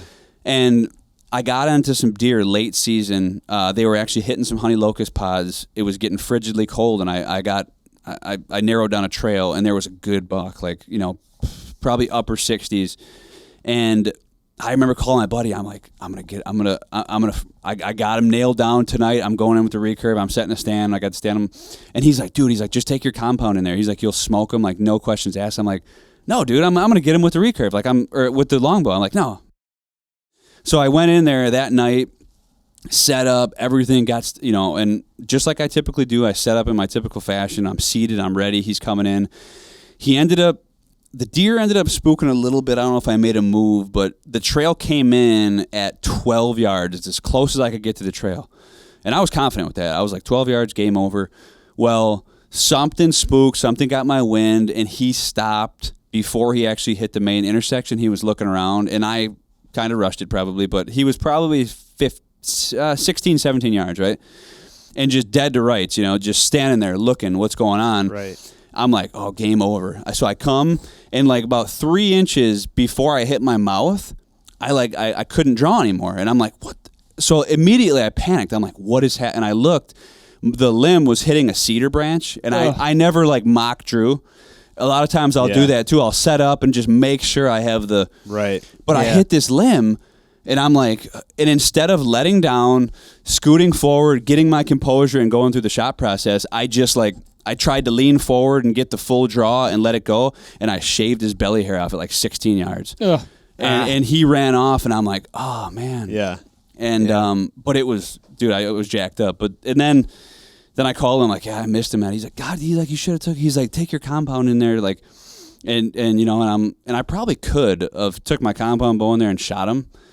I had like 5 days left, but I stuck at it with the longbow, really trying to make it happen, and I never did. But it was awesome, and I've been really thinking about. Dig. There's the bow I got from these guys. I want to say the name is Tolkien Archery in Montana, and they have. I got it's less and less forgiving the smaller you go, but I got their mid-size, and my brother, who is lightweight Dave, he got obviously the smallest one. It's it's called the Pica, and when it's fully assembled, it looks like a toy bow, but it's a freaking hammer. Is it? Yeah. Is it a compound or a recurve? It's a recurve. Well, it's kind of like it's weird because when you string it, it looks like it doesn't have like the recurve to it, but then when you let it rest, it then looks like a recurve, if you will. Okay. So somebody who's actually like super into trad bow is like, that idiot is probably explaining it wrong. Yeah. I am probably an idiot. I shoot one though, and I think it's fun. So. Yeah, dude, it is a blast. Like I don't shoot my bow, right? But with the recurve, it was like, oh, this is cool. Like just shooting arrows with the recurve is fun. Yeah, I'll grab that so you can see that there are definitely a few mods on there. And we should even hit stand height too. That's another thing we should get into. I've got like an entire different, a whole other podcast that we can do with this bullet pointed question. One thing that I think is cool about that story though is like you're obviously like way experienced, way successful, like a hunting machine, like you've got it dialed. But you're still looking to challenge yourself and learn new things and round out your outdoorsmanship. And dude, I'm completely like, don't get me wrong. I mean, I'm a businessman in a sense, and like I know I see these ideas and I see the industry and I see these things and I'm like, oh, that's an awesome idea. That's just a killer idea. It's going to make a lot of money. But then I look at it as a hunter, and me personally, like. It's where like I try and separate I don't like where the industry's going. I don't like that there's like people are riddling cell cameras on properties like they're goddamn government buildings, like under surveillance. I don't like that there's sites that aim for you.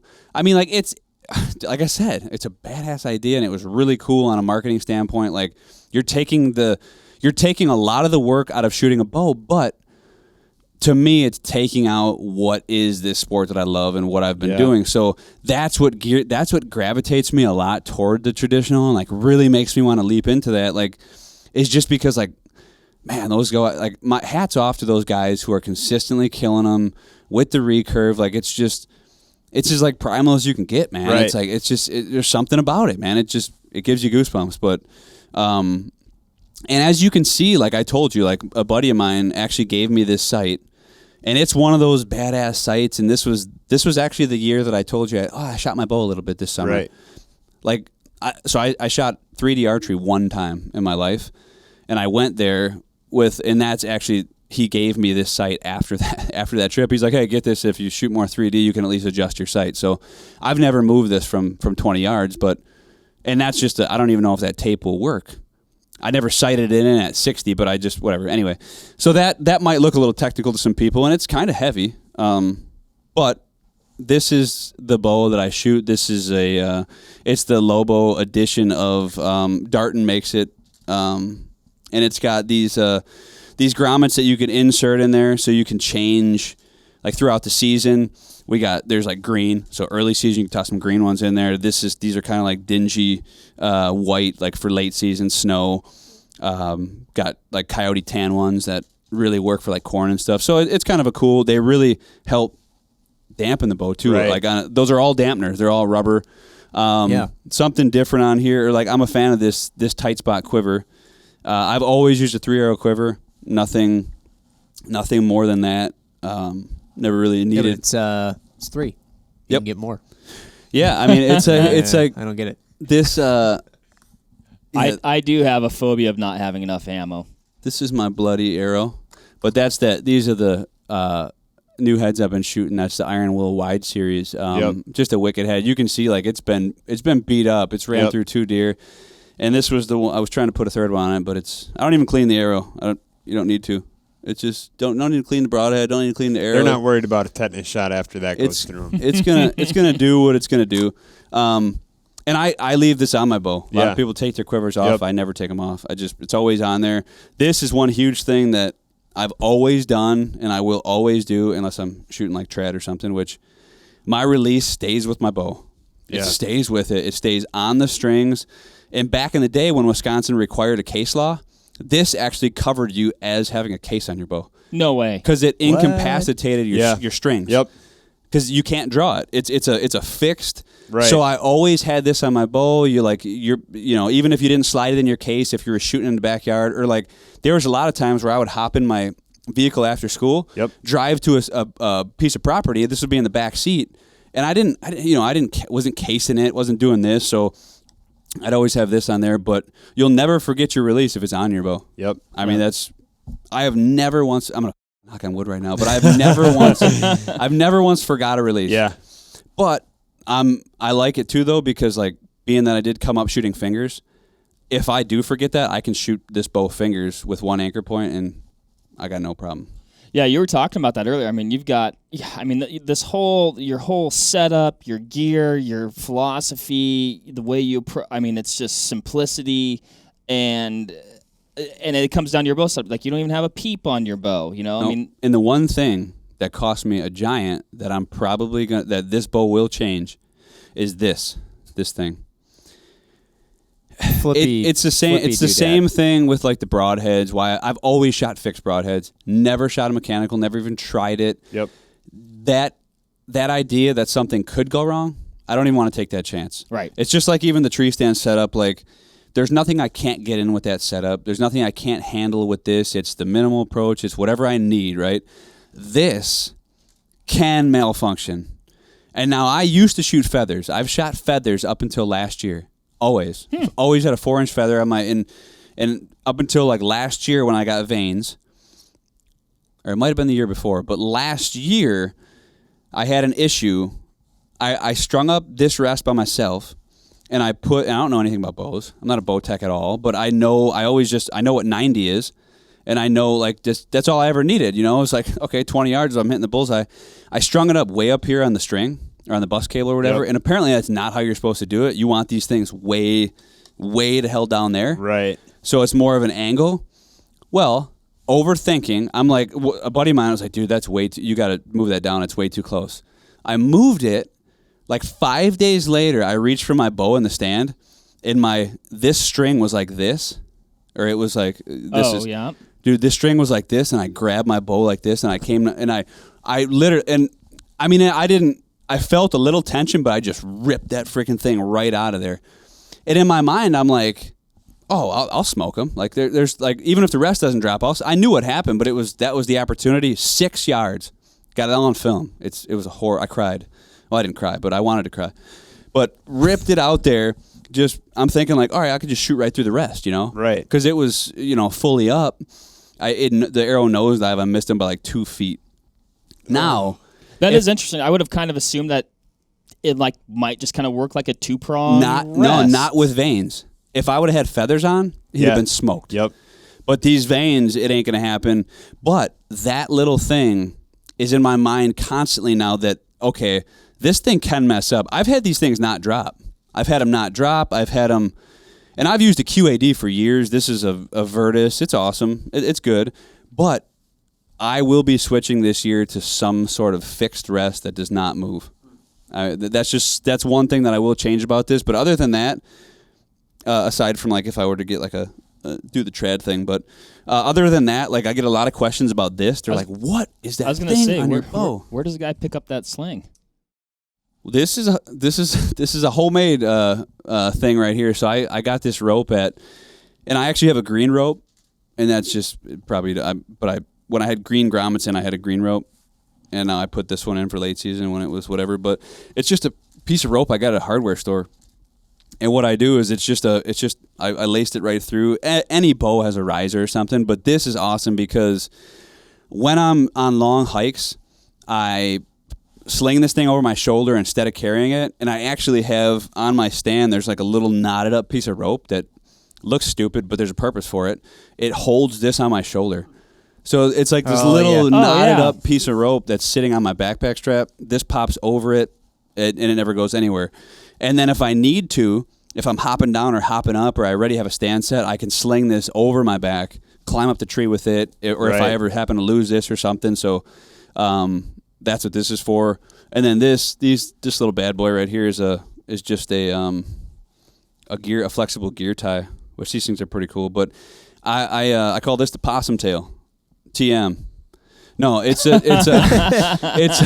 I'll rig that over like a limb. Yep. If I need a bow holder that's outside of my tree stand one, like if my setup calls for like needing the bow right here, I'll try and rig a limb up to it or something. So that's another thing. So you leave that on, like, is that wrapped around the limb when you draw and everything still? Yeah, this is always there.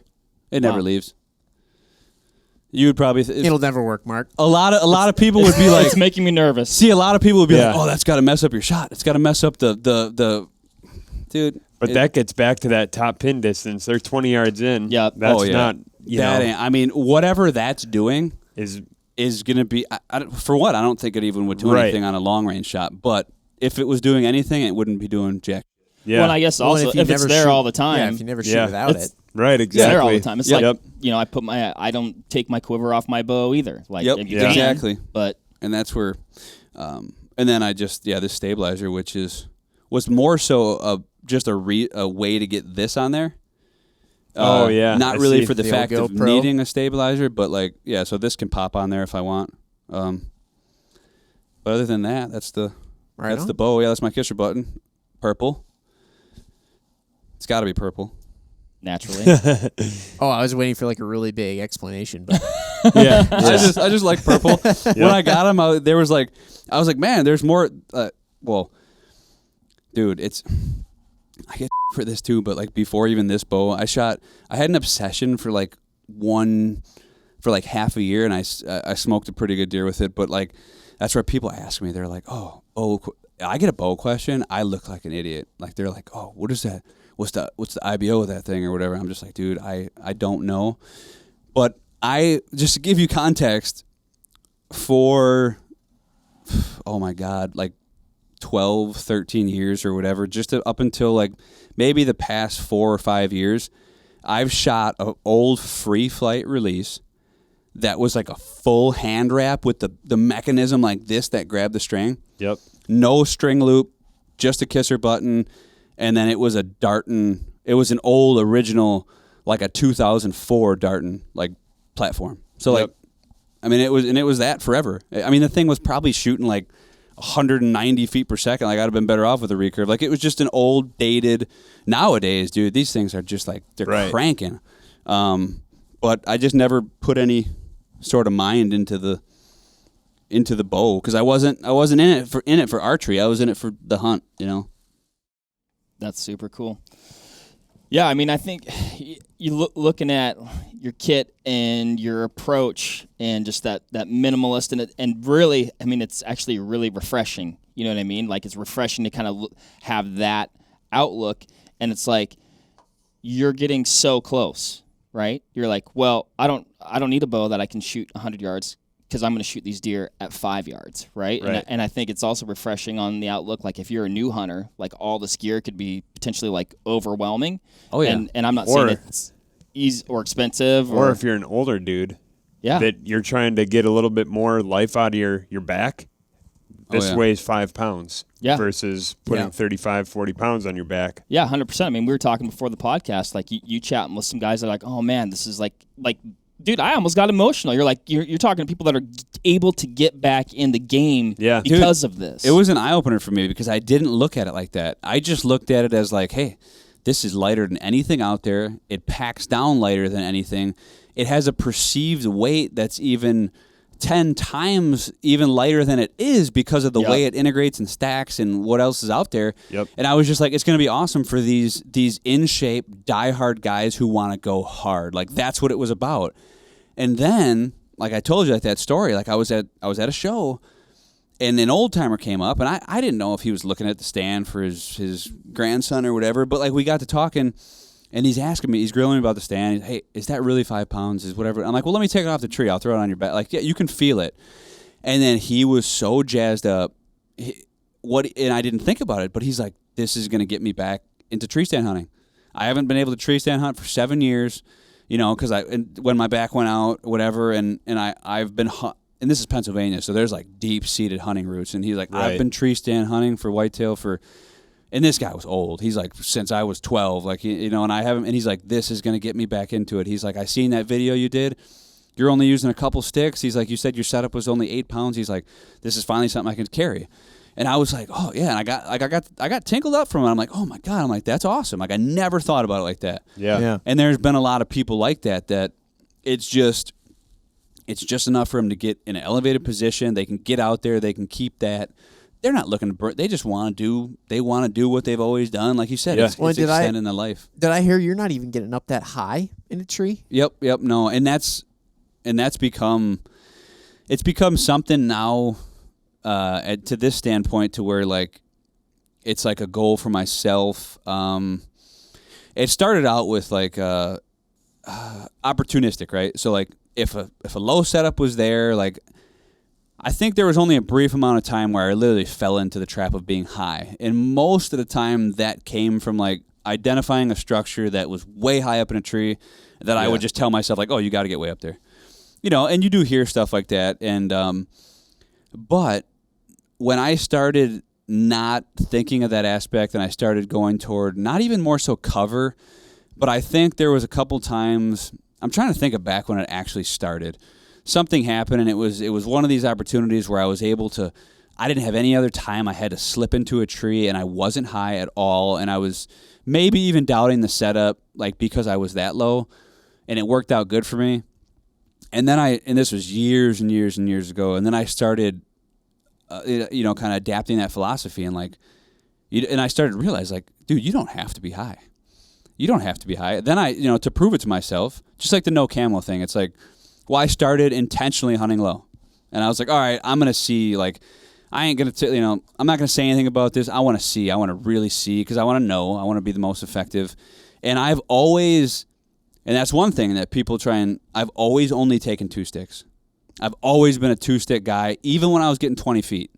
And people are like, how are you doing that? Like, I would just make it happen. I would literally, I'm a pretty in shape dude. Like, so I would, if I needed to, I'd hang that first one as high as I could. I'd bear crawl up, hang the next one. I'd get to a limb. Like, that's how I did it. But I never wanted to take more than 2 sticks. That was just, I wanted to be more lightweight. Yep. Well, then when I started realizing, like, I didn't have to do that, and I started purposely hunting low, and I started killing deer. And killing deer and killing more deer. And then I'm like, this is the and then I started looking at old setups, and I'm like, why was I ever even going that high? I started to look at the timber differently. I started to utilize different things to my advantage, like backdrops, and you can silhouette yourself very easy being high. You can mess up your shot angles. It takes you longer to set up. It's sketchier. Like I don't like heights. I don't like being 20 feet up in a little tree stand. Yeah. Like everything about it was pointing toward low hunting. Then I almost kind of challenged myself. It became this internal thing of like, okay, well, how low can I kill one? Like, aside from being on the ground, like how low, and not only how low, but it became like what has always tripped my trigger was being close. Like I want to get as close as I humanly possibly can to these deer. It's just a different feeling, man. Like if you're a guy who's tree stand hunted and you've seen deer out in the field browsing around, or you've seen deer, whatever, or even if you're 20 feet up in a ladder stand and something comes close, and something comes right under you, it's like, okay, yeah, whatever. It's a rush. Dude, get to me and you eye level with them, or like get just above them to where like their back is scraping the platform. Like they're having to duck their rack under your tree stand. Like that's happened to me one time. I'm not going to go crazy and say it happens all the time, and it was a deer that I passed up, but he literally had to move over to dodge the platform that was out hanging in front of the trail. And I wasn't shooting this deer. I would have shot him before he got to this point, and I thought he would have bugged out at that point in time getting that close. But he didn't. He literally had to move around to get around the tree stand platform and then went on his way. And my wind was perfect. Everything was perfect. And it's all about being still. But the rush that you get with being that close, and then like there's like such a limited, like you have to be that much more dialed in. Yeah. And what people don't look at, everybody asks me the scouting questions, how do I break into a property? What's the first thing I do? What I think is more important than any of that is capitalizing on the opportunities that you get. There's a lot that goes into the hunt from the execution of the shot standpoint. Yep. Grabbing your bow, drawing on an animal, not getting busted, focusing, making your shot, like that part, that's where people fail. A lot of people are great scouters. Right. A lot of people get themselves in the right spot, and they can't execute that. And that process is hard when a deer's at 20 yards. When a deer is this close, there is absolutely no room for error. And it's just this high, like you know that like, oh, dude, this could end at any second. And even this buck that I shot this past year, and I posted a tease clip on it, he's coming in, and he's at 10 yards, and I have a GoPro zoomed all the way back, and he still looks close. So that tells you how close he is. And he's literally coming in, and he's not giving me that quarter. His eyes, I'm in his peripheral the entire time. So he's within 15 yards for all this time. It takes so much like self-patience and like knowing what you're doing. I had to wait till he got past me, completely cleared my line of vision, was on a different route, and then I had to shoot him hard quartering away, way over here when, because I was the only way I was set up, and he was coming straight in at me. There's no way you're getting away with that. Like if anybody would have tried to shoot at the first opportunity, he'd have bugged out. So it's really cool. Like it makes the game tougher. It makes the game more memorable. Like it's this feeling like when it happens, it's like it's a rush, man. It's absolutely. And even, deer that may not be of the caliber, like I've shot, and honestly, the biggest deer that I have on the ground are actually some of the lowest setups I've been into, but it's not always that way, but those hunts stand out more than any other hunt, just because that's intense, right? Like you said, it's hard enough to draw on a deer when you're 20 feet in the tree, let alone when they're, like everything is next level, elevated, heightened, like more critical. Right. And you said the way you're setting up too, you're shooting those things sitting down. Well, and that's the thing too. This is where a lot of people they try and call bullshit. Oh, he's not doing that, or you can't do that where I'm at, or whatever. It comes down to you have to know what you're doing. You have to have a plan. You have to be systematic about it. You cannot. So I use this as an example. I made a post, I think it was Instagram or something, and I made a statement about like knowing exactly when and where I was going to shoot a deer. And somebody like tried to call me out and was like, "Oh, that's there's no way you knew exactly where you're going to shoot that deer, when you were going to shoot him like that. That's impossible." And I literally started laughing. I'm like, I said to the guy, I'm like, "Dude, if you don't know where you're going to shoot the deer and when you're going to shoot him, when you're setting up a stand, you need to go back to page 1 and start figuring this stuff out, because that's why you're like, why are you setting a stand? If you don't know where the deer are going to come through and you don't have a plan, are you just throwing up a stand willy-nilly and you're going to like, and that's where a lot of people Answer are. Yes. Well, and that's where that's where like if a guy that, so here's another thing too, like seated shots, using the bow holder in the stand. I have debates with this all the time. People are like, "Oh no, I don't shoot. I stand up because I'm more agile. I can move to where I need to move. I can do this standing up. My bow holder needs to be here." And I tell them, I'm like, "You're missing the point. The point is, the object is to not have to be agile. It's to not move. Right. It's to be completely invincible.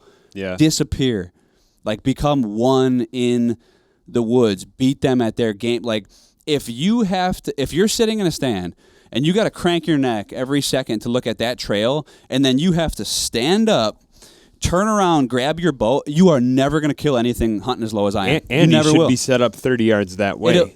It'll just never happen. Yes, it's one of those things where the reason there's nothing is by chance here. The reason I do it how I do it is because I'm hunting the way I hunt. I'm hunting low. I'm hunting close quarter. I'm hunting point blank. When you are in that position, you cannot get away with movement. And there's just some people that just can't. If you told me to do that for an all-day sit, I'd tell you, absolutely not. Can't do it. And I would know I couldn't do it. And if you're a fidgeter, and if you're somebody who can't sit still and who can't, then don't even try it. Just back up a little bit more, get a little height, or even maybe you can still hunt low, but don't try and hunt so close. Yeah. See, my thing is getting close. Like the last hunt of the year was one of my favorite hunts of the year. It was very cold. We had a ton of snow. I mean, it was probably like actual temp was probably like right in that like 1 or 2 degrees. And then it was really cold. I had to trek in a long way through snow. Like it's just, you couldn't access any spot with any sort of bike or anything. This is private ground, but like you had to walk because there's so much snow. I identified a trail. And literally, this tree that I set up in was a bare, open tree. It was so tiny, and I was literally 5 feet off the ground. And the trail that was coming across this tree was literally coming feet from my right knee. And I'm like, okay, all right. So I had to mentally prepare myself for that sit. As soon as I seen the tree, I knew where I needed to be. I knew my game, but it took me a second. I'm like, all right, man, this sit's gonna suck. It's going to suck really bad. You are not going to be able to move at all. Like, you are going to have to be statue for 2 hours. And it's cold out here. Like, and it's like, and not only that, I know that late season, I know these deer are herding up. I know they're going to move in groves, and I'm not going to be able to get away with anything. Like, it's that's where it is. And, man, I just feel like I have to pull this up because I have a picture of the tree set up that I can just so you can get reference. But this right here is that's the last tree. This right here is where I hunted. So this is the trail. Yeah. That is where I set my stand right there. And the deer were funneling out of this big woodlot. So, but what's interesting about that though a little bit is like if you had set up higher in that tree, like I don't know, you're definitely way more eye level with the deer down low, right? But your back cover was you're way more better skylined. too. Exactly. Silhouetted. So, and I find that the later the season goes on, the lower I hunt. And now I always hunt low, but this was one of those things. I mean, my body was aching from being so still. I had does, especially where it was. I knew that in this location too, these deer were going to come and they were going to stage right under me. Ugh. So like, I knew that. Yeah, like once the first deer comes out, but now that's where I wanted to like, be. Yeah. And I actually ended up passing on a deer that was in the upper, probably like mid 40s that day. He came out last light. I was hurting. I was hurting so bad. I was so cold, so frozen to the bone. I don't even know if I could have shot him, but like not one deer cracked me, and that was my mission. I beat every single deer when their job was to hit that point and scan the open for danger. and then proceed on what they were doing. Like not one single deer had detected me, and I left that hunt just jacked. Like just all right, dude. That was a success. Like if that would have been a bigger deer, that would have been game over. Game, set, match. And the strategy with that was, okay, let them be there, let them get comfortable, let them do whatever. As soon as they drop their guard and they start off, as soon as I'm out of sight, boom, they're getting, like, it's done. And it becomes tough late season, too, with not only the temperature, but then, like I said, the deer are herding up. So I think at one time in particular, I killed a really big deer, very low, and it was so ungodly painful. I thought I was going to lose my fingers at one point in time because he came out and he was in a group of about 10 does. They were herded up, and he was right in the middle of them, and they were working their way my way, grazing in an open field, and it was happening slow.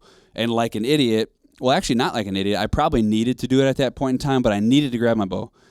And I knew that if I didn't get my bow to my knee and I wasn't ready to shoot, he wasn't getting shot.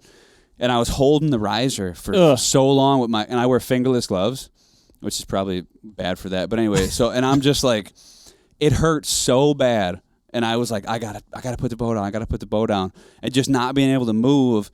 And I remember when it came time to draw, I actually fidgeted a little bit, and all the does freaking looked over, and they were like, you could see they were like looking at each other like, is there somebody in that tree right now? Like, did we just get, and they were all out of sorts, but the buck didn't see me. The buck was looking in another place. And I remember thinking to myself, like, screw it, they got you. Like, if you wait any longer. Right. So I actually had to pivot like this, and all these does are like, they literally raised, they're like, what? Like, they didn't, and I just drilled them in the middle of, drilled them in the middle of 10 does, because that is a thing too. Right. If you beat them, I call it beating them. I don't know. People might not know what I'm saying, but there's a period in time where the deer are at high alert, and they're at that alert for a certain period of time until they work through their system. They have a system that they're following. I don't know what it is. Every doe is different. Every deer is different. But if you let them go through that system, and they enter this phase of, like, not comfort. I don't know what you want to call it, but like, they feel safe. Yep. Like, and a lot of that happens when they exit big, like, bedding areas, and they're into, like, these new territories. They got their system of events where you can tell they're checking the field, they're keeping an eye on wind, they're listening, they're full at alert. If you're trying to make moves at that time, you are, like, 9 times out of 10 not going to do anything. Right. But and a lot of times this is like one special deer, or like these like old does that, like, they test the waters before the herd comes out. And a lot of times if you beat them, the deer after aren't even on alert as much. They're right. They're just following suit. But in this particular instance, like, those deer were comfortable in that field. They've went through that process, so that when they actually seen something that was going on, it was almost like they had to make sure, because they were like, no, I was looking over there for a while and I didn't see anybody. Like, and then now they see something moving, and right before they bugged out, I let an arrow sail and just 10 ringed him. Like, and it was one of those things where, like, dude, I don't know if I would have lasted another minute. Like, it was just so hard to do that.